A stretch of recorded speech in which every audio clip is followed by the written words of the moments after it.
Assalamualaikum warahmatullahi wabarakatuh. Saya Minatul Anggreni dengan NIM 41190280 dari kelas Ekonomi Syariah I. Di sini saya akan menjelaskan resum perekonomian internasional dari pertemuan 9 sampai pertemuan 11. Nah, pada pertemuan 9 membahas tentang faktor produksi bawaan dan teori Hackers-Ohlin.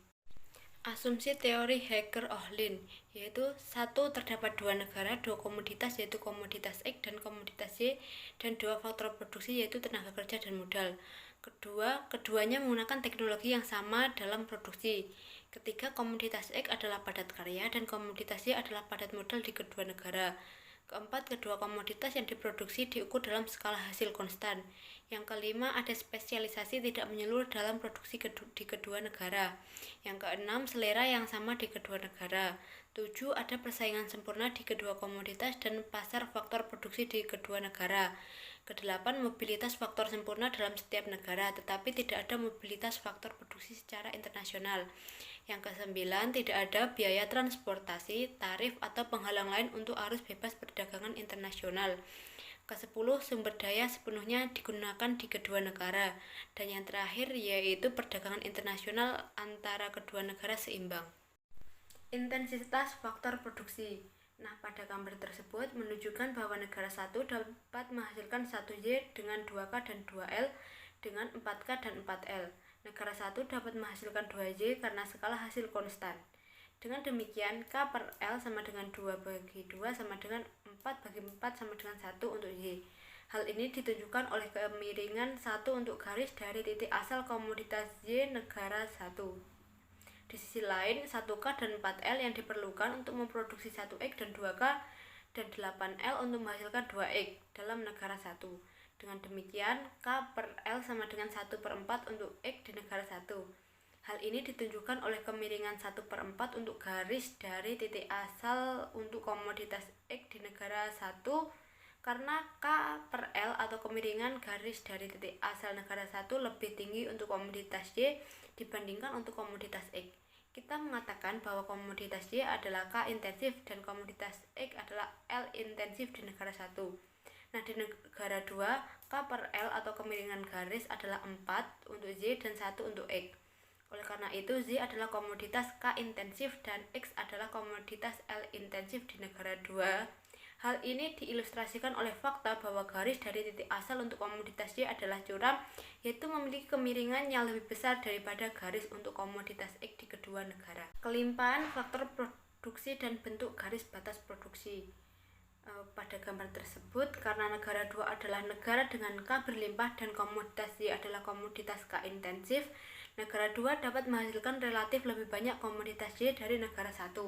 Nah, di sisi lain, karena negara 1 adalah negara L berlimpah dan komoditas X adalah komoditas L intensif, negara 1 dapat menghasilkan relatif lebih banyak komoditas X daripada negara 2. Ini memberikan garis batas produksi untuk negara 1 yang relatif datar dan lebih lebar dari garis batas produksi negara 2. Teorema Hacker-Ohlin.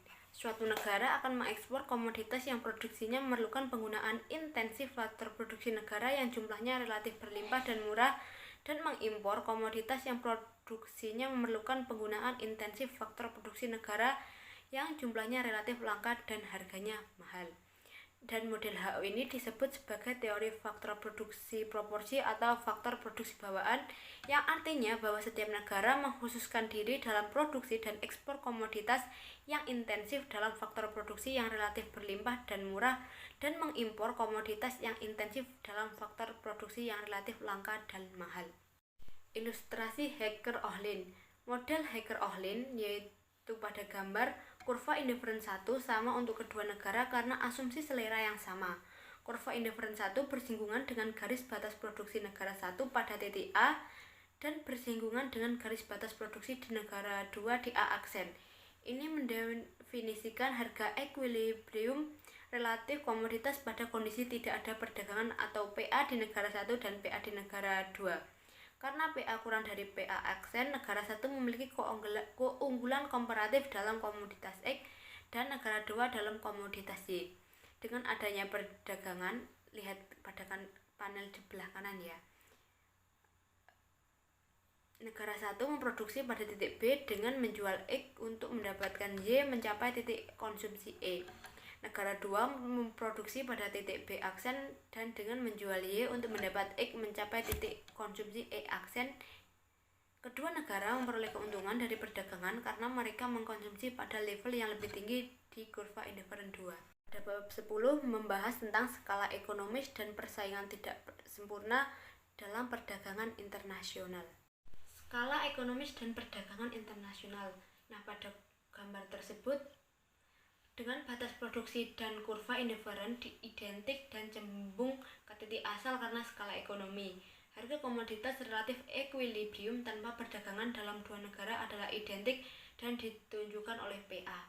Dengan adanya perdagangan, negara 1 bisa mengkhususkan diri sepenuhnya dalam produksi komoditas X dan berproduksi pada titik B. Negara 2 kemudian akan mengkhususkan diri sepenuhnya dalam produksi komoditas Y dan berproduksi pada titik B aksen.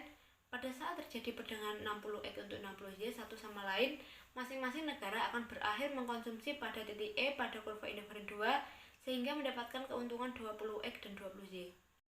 Model formal perdagangan intra-industri, produksi serta penetapan harga dalam persaingan monopolistik. D adalah kurva permintaan untuk produk yang dijual oleh perusahaan, sedangkan MR adalah kurva pendapatan marginal yang sesuai. D miring ke bawah karena produk tersebut terdiferensiasi. Akibatnya MR lebih kecil dari P. Tingkat output terbaik untuk persaingan monopolistik adalah 3 unit dan diberikan oleh titik di mana MR sama dengan MC pada Q3, PAC sama dengan 4 atau titik A dan perusahaan dalam kondisi impas yakni mendapatkan hasil normal pada investasi jangka panjang. AC adalah kurva biaya rata-rata perusahaan. AC miring ke bawah karena berskala ekonomi. Perdagangan yang didasarkan pada perbedaan teknologi yang bersifat dinamis. Nah, pada gambar tersebut terlihat model siklus produk. Pada tahap 1 waktu 0A, produk tersebut diproduksi dan dikonsumsi hanya di negara yang berinovasi. Pada tahap 2 atau titik AB, produksi disempurnakan di negara yang berinovasi dan peningkatannya cepat untuk mengakomodasi meningkatnya permintaan di dalam dan di luar negeri. Pada tahap 3 titik BC, produk telah menjadi terstandarisasi dan negara peniru mulai memproduksi produk untuk konsumsi domestik. Pada tahap 4 atau titik CD, negara peniru mulai mengalahkan penjualan negara yang berinovasi di pasar ketiga dan tahap kelima sesudah titik D di pasar yang terakhir. Biaya transportasi standar lingkungan dan perdagangan internasional. Pada gambar tersebut yaitu analisis equilibrium parsial biaya transportasi. Sumbu vertikal seperti biasa mengukur harga dolar komoditas X di kedua negara. Sebuah gerakan ke kiri dari titik asal yang sama mengukur meningkatnya jumlah komoditas X untuk negara 1. Dengan tidak adanya perdagangan, negara 1 akan memproduksi dan mengkonsumsi 50X pada PX sama dengan 5 dolar. Negara 2 akan memproduksi dan mengkonsumsi 50X pada PX sama dengan 11 dolar. Dengan biaya transportasi sebesar 2 dolar per unit, PX sama dengan 7 dolar di negara 1 dan PX 9 dolar di negara 2. Pada PX 7 dolar, negara 1 akan menghasilkan 70X, mengkonsumsi 30X dan mengekspor 40X pada PX sama dengan 9 dolar. Negara 2 akan menghasilkan 30X, mengimpor 40X dan mengkonsumsi 70X. Pada pertemuan 11 membahas tentang hubungan pertumbuhan ekonomi dan perdagangan internasional. Pertumbuhan faktor produksi. Nah, pada gambar tersebut pada panel sebelah kiri memperlihatkan kasus pertumbuhan yang seimbang dengan asumsi bahwa jumlah L dan K yang tersedia untuk negara 1 berlipat ganda. Dengan skala konstan, jumlah maksimum setiap komoditas yang dapat dihasilkan negara 1 juga berlipat ganda. Dari 140X menjadi 280X atau dari 70Y menjadi 140Y.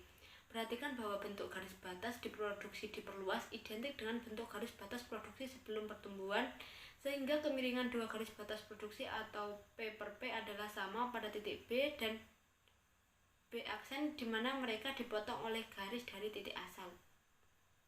Nah, pada panel sebelah kanan menunjukkan negara 1 mengulangi batas produksi sebelum pertumbuhan dengan nilai perpotongan 140X dan 70Y dan menunjukkan dua garis batas produksi tambahan 1 dengan penggandaan L atau garis solid dan yang lainnya dengan penggandaan K garis putus-putus.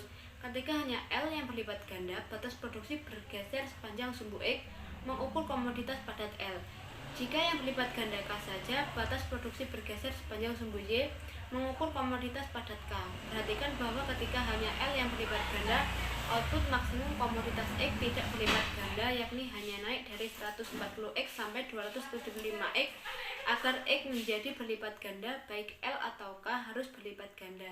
Demikian pula ketika hanya K berlipat ganda, output maksimum maupun komoditas Y kurang dari lipat 2 dari 70Y hingga 130Y. Teorema Rybczynski. Nah, pada gambar tersebut menunjukkan batas produksi negara satu sebelum dan setelah L saja yang ganda. Dengan perdagangan tetapi sebelum pertumbuhan, negara satu memproduksi di titik B yaitu 130X dan 20Y pada PX per PY sama dengan PB sama dengan 1. Setelah hanya L yang berlipat ganda dengan PX per PY tetap pada PB sama dengan 1. Negara satu akan berproduksi pada titik M di batas produksi baru. Pada titik M, negara satu menghasilkan 270X tetapi hanya 10Y. Dengan demikian, output dari komoditas X meningkat lebih dari 2 kali lipat, sedangkan output komoditas Y menurun. Menggandakan L dan mentransfer beberapa L dan K dari produksi komoditas Y lebih dari 2 kali lipat output komoditas X. Kemajuan teknis dan batas produksi suatu negara. Pada gambar tersebut, ketika produktivitas L dan K berlipat ganda dalam produksi komoditas X saja, output dari X berlipat ganda untuk setiap tingkat output komoditas Y. Misalnya pada output yang tidak berubah dari 60Y, output dari komoditas X naik dari 50X sebelum kemajuan teknis menjadi 100X sesudahnya titik A dan A aksen masing-masing dalam gambar.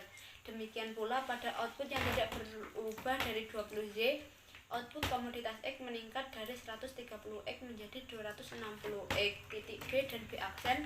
Ketika semua sumber daya negara satu digunakan dalam produksi komoditas X, output dari X juga berlipat ganda dari 140X menjadi 280X.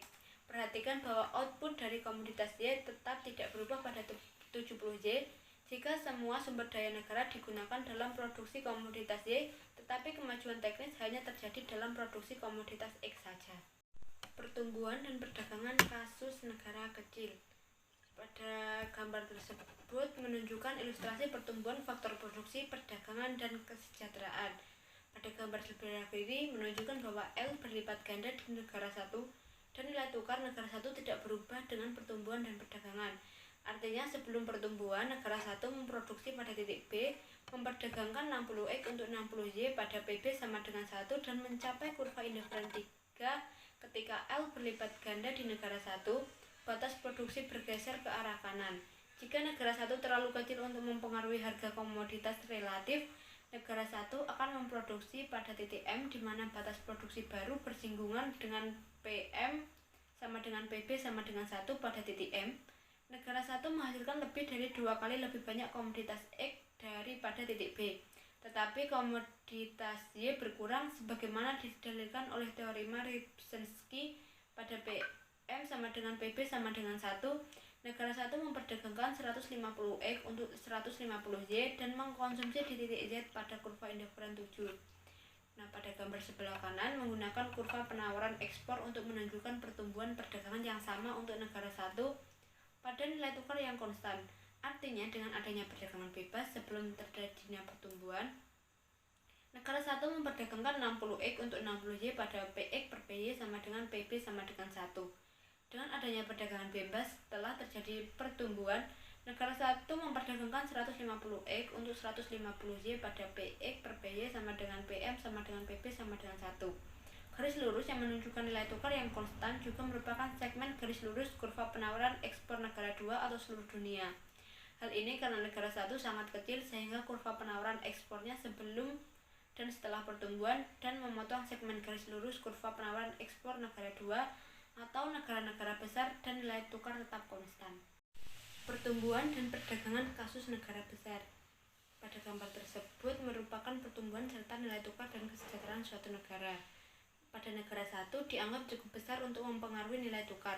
Dengan nilai tukar memburuk dari PM sama dengan PB sama dengan 1 ke PN sama dengan setengah, dengan adanya pertumbuhan dan perdagangan, negara satu memproduksi pada titik N memperdagangkan 140 X untuk 70 Y dengan negara 2 dan mengkonsumsi pada titik T pada kurva indiferen 4.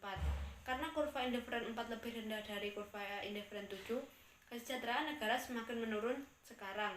Panel bawah tersebut menunjukkan dengan kurva penawaran ekspor efek dari pertumbuhan jenis ini terhadap volume dan nilai tukar saat negara satu tidak punya pengaruh terhadap nilai tukar dan ketika negara satu mempunyai pengaruh. Pertumbuhan immiserizing pada gambar ini merupakan batas produksi negara satu sebelum dan sesudah kemajuan teknis netral meningkatkan produktivitas L dan K dalam produksi komoditas X saja. Dengan jenis kemajuan teknis ini, efek kekayaan dengan sendirinya akan meningkatkan kesejahteraan negara satu. Namun nilai tukar negara satu akan memburuk drastis dari PB sama dengan 1 ke PC sama dengan 1/5, sehingga negara satu akan berproduksi di titik C mengekspor 100 X dan harga mengimpor 20 Y dan mengkonsumsi di titik G pada kurva indiferen 2 yang lebih rendah dari kurva indiferen 3 yang dicapai negara satu dengan perdagangan bebas sebelum terjadinya pertumbuhan. Pertumbuhan, perubahan selera, dan perdagangan di kedua negara. Pada gambar tersebut merupakan pertumbuhan dan perdagangan di kedua negara. Jika L atau faktor produksi berlimpah di negara satu berlipat ganda di negara satu, kurva penawaran ekspornya berputar dan satu memberikan keseimbangan E dengan volume yang lebih besar tetapi nilai tukar yang lebih rendah untuk negara satu.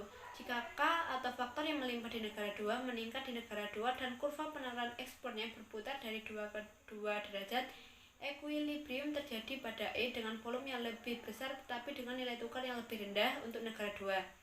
Jika sebaliknya K berlipat ganda di negara 1, kurva penawaran ekspornya berputar ke 1 dengan penurunan volume. Tetap terjadi peningkatan nilai tukar di negara 1. Jika L mengalami peningkatan di negara 2 dan kurva penawaran ekspornya berputar kedua, equilibrium terjadi pada E dengan penurunan volume tetap peningkatan nilai tukar negara 2. Jika kurva penawaran ekspor bergeser ke 1 aksen dan 2, volume perdagangan akan semakin turun dan nilai tukar kedua negara tetap tidak berubah. Cukup sekian yang dapat saya sampaikan. Apabila ada kurang lebihnya saya mohon maaf. Terima kasih. Wassalamualaikum warahmatullahi wabarakatuh.